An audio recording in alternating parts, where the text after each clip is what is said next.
वीरावती नाम की एक खूबसूरत रानी 7 प्यारे भाइयों की इकलौती बहन थी। एक विवाहित महिला के रूप में उन्होंने अपना पहला करवा चौथ अपने माता पिता के घर पर बिताया। उसने सूर्योदय के बाद कठोर उपवास शुरू कर दिया, लेकिन शाम तक वह चंद्रोदय की प्रतीक्षा कर रही थी क्योंकि वह गंभीर प्यास और भूख से पीड़ित थी। उसके सातों भाई अपनी बहन को इतनी परेशानी में नहीं देख सके और उन्होंने पीपल के पेड़ पर एक दर्पण बनाया, जिससे ऐसा प्रतीत हुआ मानो चंद्रमा उगाया है। बहन ने उसे चाँद समझ लिया और अपना व्रत तोड़ दिया। जैसे ही उसने भोजन का पहला निवाला खाया, उसे छींक आ गई। उसके दूसरे निवाले में उसे बाल मिले। तीसरे के बाद उसे अपने पति राजा की मृत्यु की खबर मिली।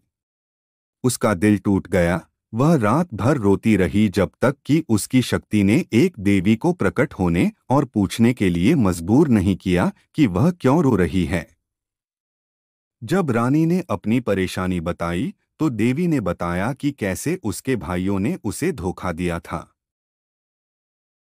फिर उसके बाद देवी ने उसे पूरी भक्ति के साथ करवा चौथ व्रत दोहराने का निर्देश दिया। जब वीरावती ने व्रत दोहराया तो यम को उसके पति को पुनर्जीवित करने के लिए मजबूर होना पड़ा। इस कहानी के एक रूप में भाई एक पहाड़ के पीछे एक विशाल आग जलाते हैं और अपनी बहन को यह विश्वास दिलाकर धोखा देते हैं कि वह चमक चंद्रमा है। उसने अपना उपवास तोड़ दिया और खबर आई कि उसके प्यारे पति की मृत्यु हो गई है। वह तुरंत अपने पति के घर की ओर भागने लगती है, जो कुछ दूर है, और शिव पार्वती उसे रोक लेते हैं। पार्वती ने उसके सामने छल का खुलासा किया और अपने पवित्र रक्त की कुछ बूंदें देने के लिए अपनी छोटी उंगली काट दी और उसे भविष्य में पूर्ण उपवास रखने में सावधानी बरतने का निर्देश दिया। पत्नी ने अपने मृत पति पर पार्वती का खून छिड़का और जीवन में वापस आकर वे फिर से मिल गए। शास्त्रों के अनुसार यह व्रत कार्तिक मास के कृष्ण पक्ष की चंद्रोदय व्यापिनी चतुर्थी के दिन करना चाहिए।